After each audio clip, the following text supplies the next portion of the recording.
Halo teman-teman, salam sehat selalu untuk kita semua. Kembali dengan saya Bung Ropan dan kita akan berbicara tentang kesuksesan, keberhasilan dari pasukan Harimau Muda tim Malaysia dengan menyabet gelar juara di Piala AFF U19 tahun 2022. Kita sudah tahu pasti di final Malaysia mengalahkan Laos 2-0 di Stadion Patriot Candrabaga di kota Bekasi kemarin.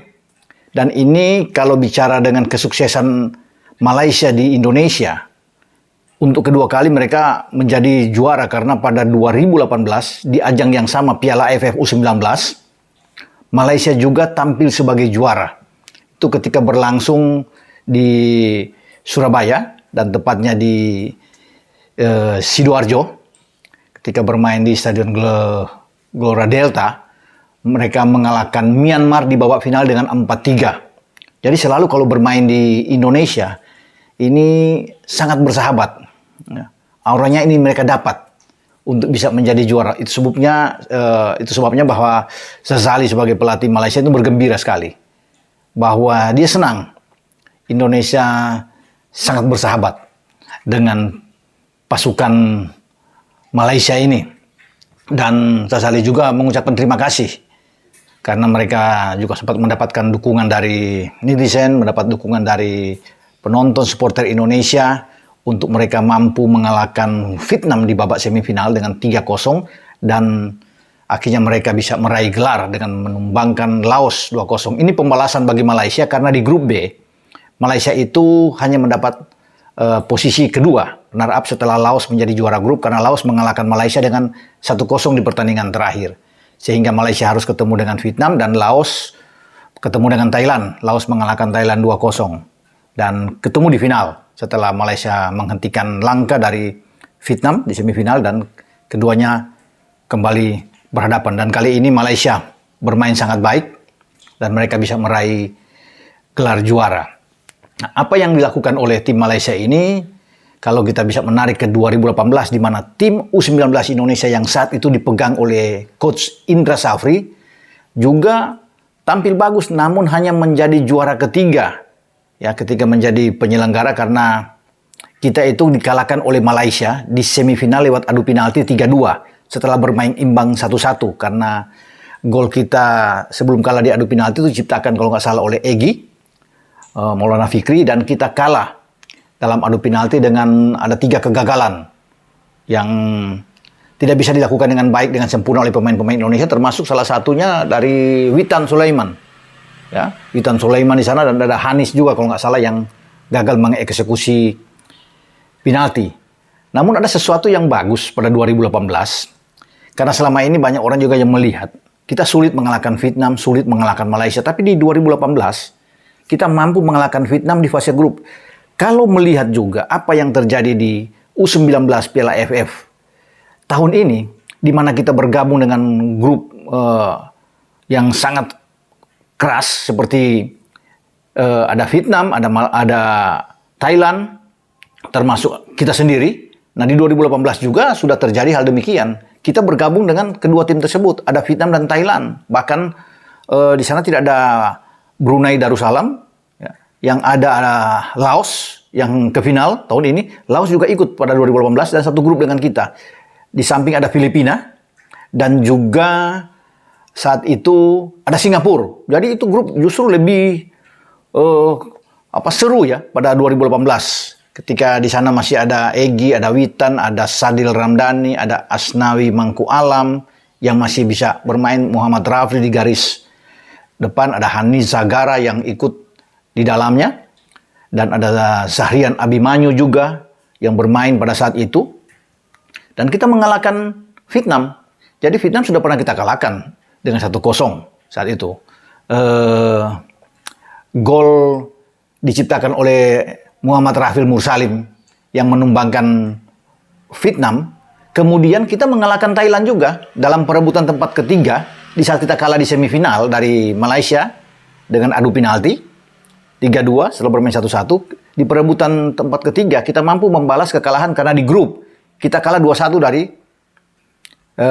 Thailand. Kita hanya menjadi juara runner up group. Di grup A juga pada 2018. Ya, Thailand juara grup dengan 13 poin dan kita 12 poin. Karena Thailand ditahan imbang oleh Vietnam 0-0. Kita mengalahkan Vietnam, tapi Thailand mengalahkan kita. Namun dalam perjumpaan setelah Thailand itu kalah dari Myanmar di semifinal, kita mampu mengalahkan Thailand 2-1. Dan kalau nggak salah itu gol diciptakan oleh Febi, ya, Febi Eka Putra yang membuat gol. Mantan juga pemain Persija, ya, yang bisa mencetak gol. Dan gol berikutnya adalah Sahrian Abimanyu yang juga saat ini bermain di Persija karena Sahrian pernah di Johor Darul Taksim juga di antara 2021 ya, sebelum dia dipinjamkan ke Newcastle Jets di Australia dan kembali untuk bisa bergabung dengan Persija di 2022. Jadi itu dua pemain yang mencatatkan nama mereka untuk mengalahkan Thailand dengan 2-1 dan kita meraih posisi ketiga di 2018. Sayang ketika ketemu kembali pada perjumpaan di Piala AFF U19 di grup yang sama, grup A, kita tidak mampu mengalahkan Vietnam dan Thailand dan hanya bermain imbang 0-0. Itu yang membuat kita tersisi dalam klasemen mini ketika ada regulasi head to head dan Thailand bersama Vietnam bermain 1-1, akhirnya kita tersisi. Tidak mengapa, jadi kita masih punya harapan untuk bisa tampil lagi di pagelaran yang sama pada tahun-tahun yang akan datang. Ya, kalau kita masih berada di AFF, karena kan banyak yang meminta bahwa tim Indonesia ini setelah dalam tanda kutip agak dicurangi oleh permainan sinetron di Stadion Madia antara Vietnam dan Thailand, minta keluar dari AFF. Ini ditujukan kepada PSSI, tergantung PSSI sekarang. Bagaimana menyikapi ini, desakan yang sangat kuat dari netizen penggemar sepak bola Indonesia yang merasa kecewa. Ketika kita menjadi tuan rumah, kita harus dihentikan dengan cara permainan yang dianggap tidak sportif. Itu yang membuat Ketua Umum PSSI Muhammad Iriawan atau Iwan Bule mengirimkan surat protes, mempertanyakan terutama di 10 menit terakhir, bukan mempertanyakan regulasinya, bahkan fair play-nya.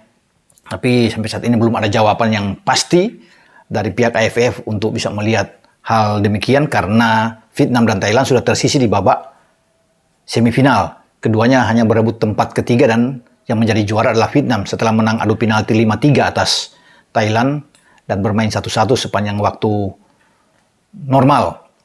Dan lagi-lagi kalau bicara kembali ke Malaysia ini, selain mereka mendapatkan suatu peruntungan kejayaan, ya istilah di sana mereka ada bilang, di Indonesia dengan 2 kali menjadi juara di Piala AFF U19, mereka juga pada 2018 itu berada di grup B, grup yang agak lunak. Kalau bisa dikatakan ada Brunei di sana, ada Kamboja yang ikut ya, termasuk dengan Myanmar, dan keduanya justru lolos dari grup ketika mereka menjadi juara grup dan Myanmar kedua, akhirnya keduanya bertemu di final dan Malaysia kembali menang. Berbeda tentunya dengan suasana pada pegelaran tahun ini di mana Malaysia menjadi runner up, kalah dari Laos di fase grup, tapi mereka akhirnya bisa menjadi juara. Namun semua keluar dari grup B.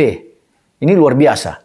Yang orang bisa berharap bahwa di grup A itu sangat kuat tim-tim yang difavoritkan, ya, termasuk di 2018 yang dilakukan juga oleh Malaysia. Sekarang Malaysia melakukan hal yang sama. Mereka keluar dari grup B yang sama sekali tidak dipikirkan orang. Mereka itu bisa menjadi juara karena sorotan semua tertuju kepada Indonesia, Vietnam, dan Thailand. Akhirnya pasukan Harimau Muda ini bisa menjadi juara. Nah, ada usul dari saya buat PSSI, ya, mungkin bisa dipertimbangkan oleh Pak Iwan Bule sebagai Ketua Umum PSSI, bagaimana kalau bisa mempertemukan, artinya dalam suatu pertandingan persahabatan atau uji coba menjelang berlangsungnya Piala Asia, kualifikasi Piala Asia, di mana Indonesia berada di grup F. Saya sudah bahas kemarin, ada Timur Leste, Hong Kong, dan Vietnam juga di sana. Nah, sebelum masuk ke sana, ketika Sintayong balik dari Korea dalam masa cuti dia, pada bulan Agustus nantinya, akhir Agustus, kita coba untuk bisa menawarkan diri, bermain uji coba daripada kita keluar, mendingan kita bermain dengan tim-tim yang ada di Asia Tenggara. Karena kita kan berada dengan grup ada di Asia Tenggara, kecuali Hong Kong ya, tapi ada Timur Leste dan Vietnam. Jadi mungkin bisa dapat 2 pertandingan uji coba atau segitiga di antara Malaysia, Laos, dan Indonesia. Bermain lagi di Stadion Patriot, Candrabaga di Bekasi. Saya pikir Malaysia akan oke kalau kita bisa mengundang mereka dan bermain di sini karena kan atmosfer stadion pasti akan penuh. Suasana euforia sangat tinggi daripada kita harus ke Malaysia. Ya. Kemudian di sana juga suasana pasti tidak akan penuh seperti di Stadion Patriot. Sebaiknya kita melakukan uji coba untuk menguji juara Piala AFF U19 ini, Malaysia. Mereka akan menerima kalau kita memberikan undangan dan bermain di sini, dan juga kita bisa memberikan undangan kepada Laos, karena Laos juga kan ikut di dalam kualifikasi, ada di grup C mereka. Untuk ada Yaman di sana yang ikut dengan Laos. Laos perlu juga untuk pertandingan uji coba dan pasti akan disambut dengan baik oleh Federasi Sepak Bola di Laos kalau kita menawarkan untuk bisa bermain uji coba. Mereka datang ke Indonesia, dan Malaysia juga punya kepentingan karena Malaysia satu grup, ada di grup E kualifikasi dengan Korea Selatan. Ada Sri Lanka dan Mongolia yang ikut bersama dengan Malaysia. Jadi pasti Malaysia akan menyambut dengan baik kalau kita melakukan pertandingan uji coba, dan cukup bagi Sintayong dan pasukannya dengan 2 uji coba ini sebelum kita menghadapi pertandingan yang sesungguhnya, menghadapi Timur Leste, Hong Kong, dan Vietnam. Mungkin ini bisa dipertimbangkan oleh Pak Ketua Umum untuk bisa melakukan pertandingan dengan 2 tim yang melaju ke final di Piala AFF U19, Malaysia dan Laos. Dan semoga ini juga bisa disetujui oleh Sintayong, karena bagaimanapun kan harus juga berkoordinasi, berkomunikasi dengan pelatih kepala, arsitek yang menukangi tim U20 kita yang akan bertarung di grup F kualifikasi Piala Asia, yang nanti putaran final itu akan berlangsung di Uzbekistan pada bulan Maret 1-18 Maret 2023. Semoga usulan saya ini bisa didengar dan dipertimbangkan oleh Pak Iwan Bule, termasuk dengan jajaran kepelatihan di tim nasional yang dipegang langsung oleh Sintayong. Dan ini pasti sangat menarik, dan pasti netizen atau penggemar sepak bola Indonesia akan menyambut dengan baik kalau sampai ada pertandingan di antara Malaysia, Laos, dan Indonesia sekalian uji coba pertandingan persahabatan untuk menghadapi babak kualifikasi Piala Asia U20. Ya, semoga ini bisa terlaksana dengan baik, dan tentunya stadion yang harus dipilih adalah Stadion Patriot Candrabaga di Bekasi. Sampai di sini pembahasan saya tentang mereview keberhasilan tim Harimau Muda Malaysia yang sukses di Piala AFF U19 tahun ini. Termasuk mereka sudah melakukannya di 2018 dan kemungkinan menjajaki pertandingan segitiga antara Malaysia, Laos, dan Indonesia.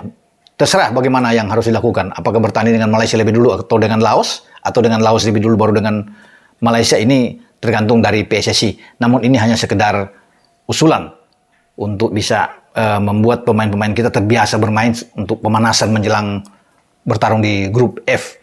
Karena kan kekuatannya itu sama saja. Malaysia, Laos dengan ada Vietnam dan Timur Leste, di samping ada Hong Kong, ini tidak beda-beda tipis lah. Jadi pas daripada kita keluar jauh-jauh untuk hanya menghadapi Timur Leste, Hong Kong, dan Vietnam, ngapain? Mendingan kita di tuan rumah dan bisa menjadi tontonan yang menarik bagi masyarakat di Indonesia, termasuk bagi pendukung fanatik tim nasional kita. Sampai di sini. Ciao.